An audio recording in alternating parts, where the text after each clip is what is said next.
नहीं संतोष तो आप लोग बताएंगे। हमने तो पूरी कोशिश करी है कि फ्री एंड फेयर इलेक्शन हो, हमने पूरी कोशिश करी है लॉ एंड ऑर्डर ठीक रहे, हमने पूरी कोशिश करी है कि लोग निर्भय जाके वोट दे के आए, हमने पूरी कोशिश करी है कि ईवीएम की सैंक्टिटी मेंटेन हो, हमने पूरी कोशिश करी है कि स्विफ्ट काउंटिंग हो।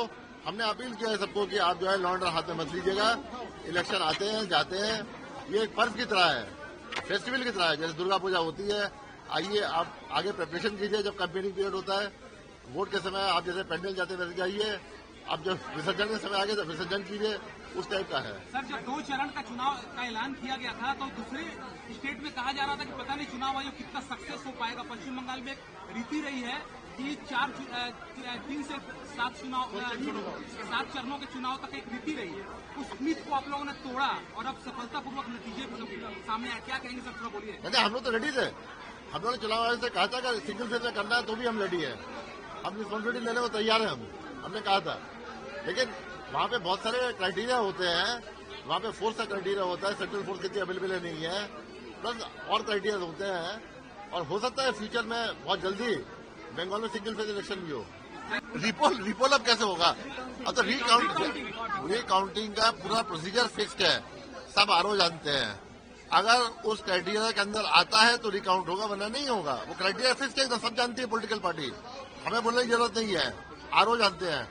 जो भी किताब में होगा, जो भी रूल में होगा, जो भी रेगुलेशन में होगा, वो 100% फॉलो होगा। How can somebody pressurize me? Somebody can pressurize me in case I get enticed or in case I get that thing intimidated. Neither I am going to get enticed or intimidated. If somebody tells me also multiple number of times for something, definitely I will do it in case it's within the law. If it's outside the law, then I cannot do it. This has been my style of functioning throughout, and this has been my style of functioning here itself. I have never been pressurized by anybody or any force in my entire career. Sir, have there been any untoward incidents as of now? In the counting or election process? Counting, see, minor incidents have been there. Few places, the counting personnel came late. Few places, the micro observers did not come. But everything has been managed because it's a well laid out system. It's a system which is continuing for so many years, and the system is very tried and tested. So even if temporary problems happen, because the statute is clear, because precedents are there, everything ultimately falls in place, and everything will fall in place, has fallen in place, and ultimately we are going to have 100% free and fair counting. Sir বলছি sir একটা আলোচনা হয়ে রही है sir একটা জিনিস সেটা হচ্ছে যে এই যে এবারে আপনারা নির্বাচন পরিচালনা করলেন, আরপি অ্যাক্টে যা আছে সেটাই আপনারা ইমপ্লিমেন্ট করলেন, সংবিধানে আপনাদেরকে যে ক্ষমতা দেওয়া আছে সেটাকেই আপনারা ইমপ্লিমেন্ট করলেন। এই ইমপ্লিমেন্ট এতদিন রাজ্যে যেভাবে নির্বাচন পরিচালনা হয়েছিল, এই ধারাগুলো বা এই নিয়মগুলো বা এই আইনগুলোকে ঠিকমতো কি ইমপ্লিমেন্টেশন হয়নি? না, এটা আমি কমেন্ট করবো না। যেটা আছে, I am nobody to assess the performance of my predecessor earlier কি হলো, neither I know the full facts and figures. আমি এটা বলি যেটা আমার ধারণা আছে, স্ট্রং ধারণা আছে, যদি আপনাকে সংবিধান या কোনো অ্যাক্ট या কোনো রুল কোনো ডিউটি দিচ্ছে তো আপনাকে নিশ্চয়ই কমেন্সেট পাওয়ার দিয়েছে। এই আমার this is my foundation stone and the principles যেটা আছে অফ অ্যাডমিনিস্ট্রেশন, কি যখনই আপনাকে কাজ দেওয়া হয়েছে, যত ডিফিকাল্ট কাজ হবে আপনাকে ওটা পাওয়ারও দেবে। আপনাকে কাজ করার জন্য টিম তৈরি করতে হবে, কাজ করার জন্য আপনাকে রুল ল রেগুলেশন পড়তে হবে, টিমকে বোঝাতে হবে, team should know clear vision কি কী করতে হবে, কী করতে হবে, and you have to follow everything. That is why only আছে আমরা কমেন্সেট পাওয়ার যেখানে যেখানে ইউজ করতে হবে।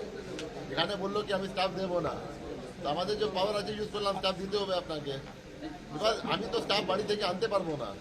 আমাকে সব 5 লাখ স্টাফ লাগবে, প্রত্যেক অফিস বলবে কি আমার কাজ খুব ইম্পর্টেন্ট আছে, আমি আসতে পারবো না, তো আমাকে তো আনতে হবে। এই জন্য তো আমাকে আমার কোর্সে পাওয়ার ইউজ করতে হবে, বাট কোর্সে পাওয়ার ইউজ করতে হবে for the public good, not for personal benefits, not for the benefit of any group or organization. If the power is used for public good, public also appreciates, and that helps in your implementation of projects and schemes and whatever is desirable. Sir Bhowanipore যে থানাতে যে অফিসারকে suspend করা হলো এবং departmental enquiry, একটা বন্দুক হাতে নিয়ে দেখা গেল, তো যার বন্দুক নিয়ে সে ছবি তুলেছে তার এগেন্সি কোনো রকম অ্যাকশন বা কিছু নেওয়া দেখা এটা দেখুন আমি কিছু জানি না, এটা পুলিশের ম্যাটার আছে, ওদের ইন্টারনাল ডিসিপ্লিন আছে, ইলেকশন থেকে নিয়ে এটা কোনো লেনদেন নেই। কেননা একজন ওসি তো নিজে হঠাৎ করে হাতে বন্দুক পেয়ে যায়নি ভাই সরি মোবাইল না ওটা কালীঘাট ওটা কার বন্দুক ছিল নি ছিল, ফটো ছিল নি ছিল, ফটোশপ ছিল, ওটা ওটা এআই ছিল, ওটা কি ছিল আমি কিচ্ছু বলতে পারবো না, আমি ইন্টারেস্টেডও নেই। এটা পুলিশের ডিসিপ্লিন আছে, ইররিসপেক্টিভ কি ইলেকশন আছে নিয়ে আছে, পুলিশের ডিসিপ্লিন আছে, ও ডিসিপ্লিন চলছে। সিপি ডিসিশন নিয়েছেন, আমাদের সঙ্গে যোগাযোগও হয়নি, আমরা যোগাযোগ করিনি। এরপরে ওনার ইনকোয়ারি ইনভেস্টিগেশন কি বেরোবে এটা উনি বুঝুক, হোম ডিপার্টমেন্ট বুঝুক।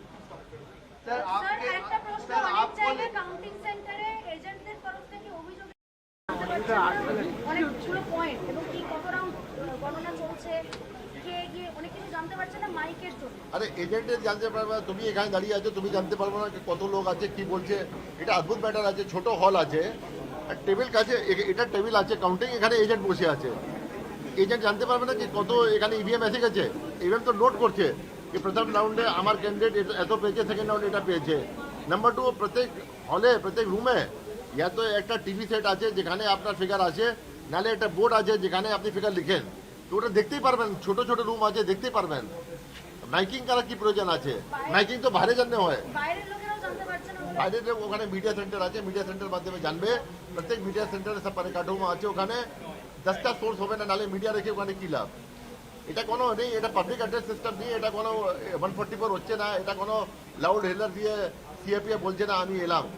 This is not the system. System আজকে ইলেকট্রনিক সিস্টেম আছে, ফোন আছে, ফ্যাক্স আছে, আপনার যে আছে হোয়াটসঅ্যাপ আছে, আপনার নানা প্রকার ইন্টারনেট আছে, আপনি দেখতে পারবেন, ইসিআই সাইট থেকে দেখতে পারবেন, অনেক সাইট থেকে দেখতে পারবেন। सर चुनाव को लेकर बार चुनाव के खिलाफ पॉलिटिकल पार्टी आलोचना करती रही, तो कितना आज क्या रिलैक्स कर रहे हैं आप, दबाव थोड़ा कम लग रहा है? नहीं, हम तो कभी दबाव में रही नहीं। दबाव किस बात का? ये तो हमारा ऑक्यूपेशनल हैजार्ड है, हमारी सर्विस का ऑक्यूपेशनल हैजार्ड डे 1 से है। जब से हम काम करते हैं, हम लोग का कोई अभ्यास होता है, कोई क्रिटिसाइज करता है, कोई हाँ बोलता है, कोई ना बोलता है, लेकिन हम लोग जो है अपने रूल रेगुलेशन के साथ चलते रहते हैं, चलते रहते हैं। हाँ बोले, ना बोले, गलत बोले, सही बोले, अपनी कॉन्शियस में अगर हम ट्रू हैं तो हम अपना काम करते रहते हैं, बढ़ते रहते हैं। हम लोग का सर्विस में इन्वॉल्व है, चाहे आप डीएम हो, चाहे आप सेक्रेटरी हो, आपके टाइम लिमिट्स आएंगी, आपके पास जल्दी काम करना पड़ेगा, आपका क्रिटिसिज्म होगा, इस जॉब में भी सेम है। इस बार क्या बंगाल ने नया एकदम किया चुनाव के मामले में? हाँ, जो मैं कह रहा हूँ कि इस बार जो सेटअप था, इलेक्शन कमीशन डिसीजन ले पाया, हम बड़े खुश हैं, पब्लिक के लिए बहुत ही खुश हैं हम कि जो इलेक्शन कमीशन ने इतना हिम्मत वाला डिसीजन लिया कि 2 फेज में इलेक्शन किया। ये कोई सोच भी नहीं सकता था यहाँ पे 6 महीने पहले भी कि 2 फेज में इलेक्शन हो सकता है। आप लोग में किसी ने नहीं सोचा होगा, आप लोग हमेशा बोल रहे थे कि मिनिमम 5 फेज में होगा, मैक्सिमम 8-9 फेज में होगा। 2 फेज में इलेक्शन किया, मतलब बहुत विश्वास किया मशीनरी पे। हम धन्यवाद देते हैं इलेक्शन कमीशन को। एंड आपका जो है बाकी सब तो जो काम है पीसफुली हुआ, सब हुआ तो एकदम ठीक ही हुआ। मतलब जो है हर एक चीज़ में सपोर्ट मिला हम लोगों को। एंड हम लोग की पूरी मशीनरी एकदम दुरुस्त थी, चुस्त थी, स्किल्ड थी, तो हम लोग काम ठीक से हुआ। फिर फलता वाले एपिसोड को लेकर क्या कह रहे हैं? पलटा में क्या हो गया? फलता में जो हुआ कि री इलेक्शन का जो घोषणा हुआ, चुनाव आयोग ने 293 सीटों में इतना अच्छा परफॉर्म किया, तो फलता में कहा नहीं, फलटा में तो और अच्छा परफॉर्म किया, क्योंकि इलेक्शन कमीशन को अगर उसको तो ब्रश करना चाहिए, अंडा कार्पेट लेके ही नहीं आता सामने। वहाँ तो इलेक्शन कमीशन लेके आएगा। इलेक्शन कमीशन का टेस्ट ये नहीं है कि आपका कितना विदाउट कंट्रोवर्सी हुआ या क्या हुआ, उसका रियल टेस्ट ये है कि पब्लिक ओपिनियन रिफ्लेक्ट हुई रिजल्ट में। जब उसने देखा कि फलटा में ये गड़बड़ है तो इलेक्शन कमीशन ने खुद ही भेज के रिपोर्ट मंगाई। ये कोई दाग नहीं है, ऐसा दाग आगे बढ़ने से रोकने के लिए बहुत बड़ा ये स्टैंड है इलेक्शन कमीशन का। इलेक्शन कमीशन से पहले भी कहा था हमने, इलेक्शन होने से पहले भी कहा था हमने, बीच में भी कहा था, अभी भी कह रहे हैं हम, अगर हमारी सेंटिटी ऑफ इलेक्शन कहीं पे भी डाउट होगा हमें तो रिपोल होगा। हमने डे 1 से कहा था कि कहीं पे भी डाउट होगा कि आपका जो है कॉम्प्रोमाइज़ हुई है मशीन, कॉम्प्रोमाइज़ हुआ है सिस्टम। इवन हमने पहली बार कहा था 135A RP एक्ट 1951 में हम इन्वोक करेंगे अगर आपका बूथ के बाहर भी जहाँ पे लोग रहते हैं अगर लोग को अटकाया जाएगा वोट देने के लिए तो 135 को जो है उसको भी बूथ कैप्चरिंग कहते हैं, उसको भी यूज़ करके हम कहेंगे कि आपका रीपोल हो। और ये पहले से कहा था कि बहुत सारे अगर बूथों में रीपोल होगा तो sensitive election in assembly seat में वहाँ पे फिर वो होगा, कहते हैं आपका काउंटरमांड होगा। और इलेक्शन कमीशन ने काउंटरमांड किया। फलता कोई दाग नहीं है, जो कहा जा रहा है कि फलता जितना दाग लगाना है लगा लो। कोई फलता कोई दाग नहीं है। फलता तो ये एक ऐसा एग्जाम्पल है, शाइनिंग एग्जाम्पल है कि अगर वोटर्स को जो वोट है ठीक तरह वो रिफ्लेक्ट नहीं करता ईवीएम में रिजल्ट में, तो वो रीपोल होना ही चाहिए। रीपोल का इसलिए प्रावधान है। अगर रीपोल से दाग होने लगता तो फिर तो आपका टेंटेड वर्डिक्ट आएंगी, आपकी टेंटेड वर्डिक्ट नहीं आना चाहिए। तो यहाँ पर सर काउंटिंग जो हो रहा है, काफी सारे ऐसी सीट है जहाँ पर 500-700 व्यवधान में चल रहा है, मार्जिन बहुत कम है अभी जो ट्रेंड चल रहा है। तो कहा गया है कि अगर ऐसी कोई सीट हो तो वहाँ पे रिकाउंटिंग करने के लिए मांग किया जाएगा, तो सत्तारूढ़ पार्टी से कहा गया है। इसको लेकर कमीशन क्या? देखिए, इलेक्शन कमीशन में कोई मतलब नहीं है कौन कितने वोट से जीते हारे, कौन जीते हारे इससे मतलब नहीं है। ये पब्लिक का काम है, पब्लिक करेगी। इलेक्शन कमीशन का काम ये है पब्लिक को माहौल देना कि आप आइए बिना किसी दुविधा के, बिना किसी डर के आप आइए वोट कीजिए, आपका ये संवैधानिक राइट है। उसके बाद पुख्ता इंतजाम करना कि ईवीएम का एकदम आपने स्टोर करके ऐसा रखा है जो मैनिपुलेट ना हो। काउंटिंग के समय एकदम पुख्ता इंतजाम की आपकी काउंटिंग अच्छी हुई है। कौन कितने वोट से जीतता हारता मतलब नहीं है। इलेक्शन लॉ रूल में एकदम फिक्स्ड है रिकाउंटिंग किन परिस्थितियों में होगी। जो अगर वैसी परिस्थिति होती है और डिमांड होता है तो आरओ रिकाउंटिंग कराएगा।